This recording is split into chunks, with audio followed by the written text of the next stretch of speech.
Hoje, com o presidente do Conselho Superior do Agronegócio da Fiesp-COSAG, o Jacir Costa Filho, para a gente falar um pouquinho de biocombustíveis no Brasil. Jacir, bom dia, obrigado aí pela participação aqui no nosso programa. Eu que agradeço, é um prazer estar aqui com você, Otavinho. Bom, eu vou começar. Nós tivemos recentemente um evento aí ligado à área do agronegócio e que tinha um segmento específico, um evento muito grande, falando exatamente dos biocombustíveis, né, e da evolução desses biocombustíveis no Brasil. Quando a gente fala em biocombustível, muita gente só pensa aí no biodiesel, né, que a porcentagem vem sendo aumentada a cada tempo, mas existem outros produtos também biocombustíveis que podem ser utilizados em larga escala.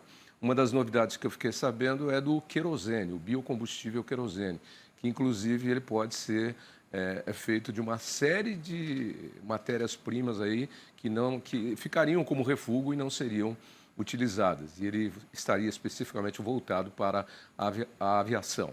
Bom, esse é um mercado e um mundo novo que não volta mais, né? Eu acho que a indústria, as plantas ainda têm muito tempo para pagar sobre os investimentos feitos com o combustível fóssil, o petróleo, no caso, especificamente. Mas eu acho que o caminho para as plantas de biocombustíveis e os métodos de produção está se acelerando de uma forma muito rápida. Queria a sua opinião sobre isso para começar a nossa conversa. Muito obrigado. Realmente, o biodiesel é um biocombustível que no Brasil está sendo bastante discutido, porque se discutiu a redução e depois o incremento da mistura. E é um biocombustível muito importante para descarbonizar o transporte pesado de carga e também o transporte de ônibus. Hoje a gente já tem, hoje no Brasil, a utilização do B14, né, com possibilidade de chegar ao B20 num horizonte curto de tempo. É isso que está sendo previsto aí no projeto Combustível do Futuro. E, ao mesmo tempo, nós já temos aí algumas unidades, né, de produção, como a Marge, por exemplo, já testando, e também o JBS, já testando o uso do biodiesel, do B100, substituindo integralmente o diesel fóssil. Mas nós temos aí já uma tradição de quase 50 anos no uso do etanol. O etanol, sem dúvida nenhuma, é o biocombustível mais difundido no Brasil. Hoje, nos Estados Unidos, já responde por 10% de substituição da gasolina.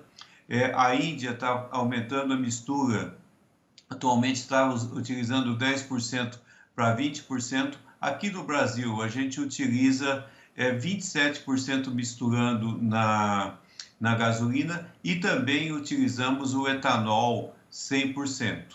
Né? Isso é muito importante para o Brasil. Só para você ter uma ideia, Otavinho, a matriz de renováveis a nível mundial, ela gira em torno de 14%.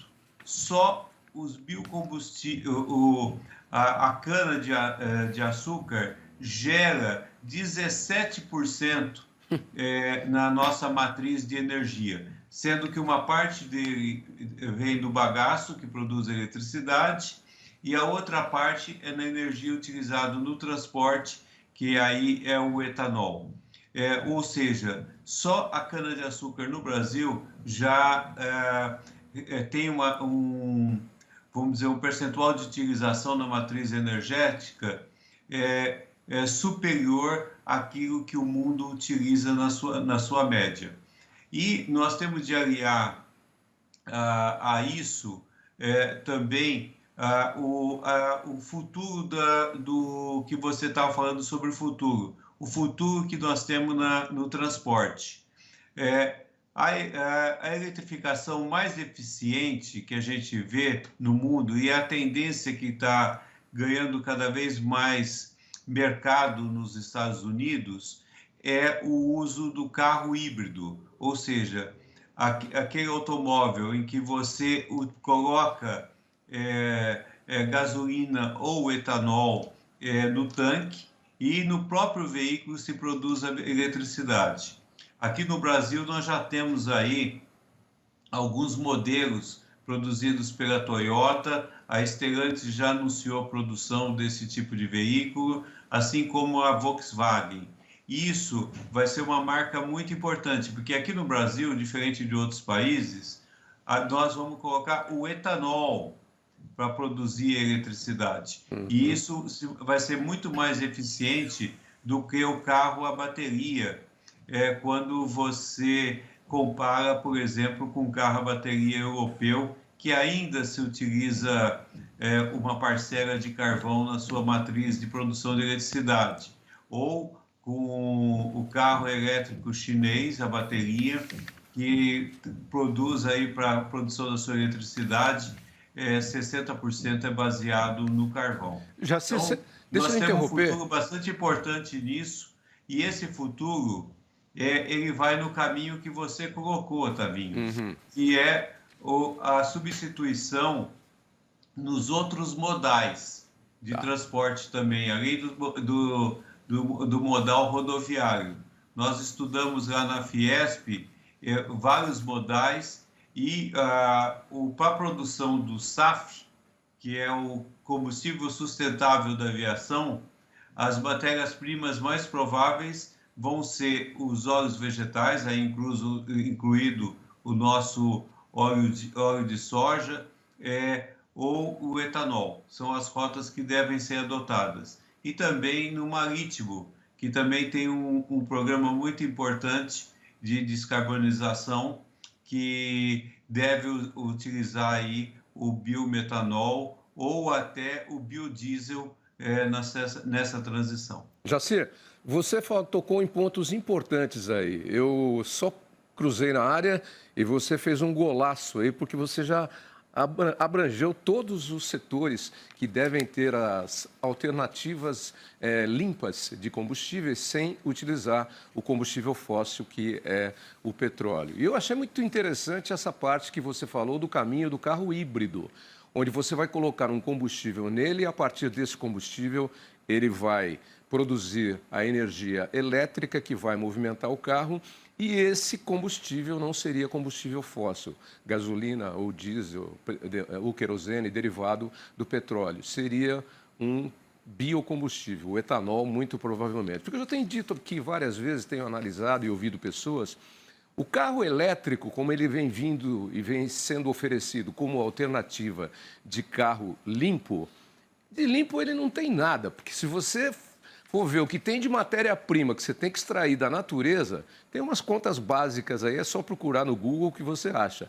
Tem uma lista de matérias-primas que tem que ser extraídas da natureza para você produzir o carro elétrico, e com um problema sério, que é essa bateria depois de alguns anos, 3 anos, 4, 5, depende.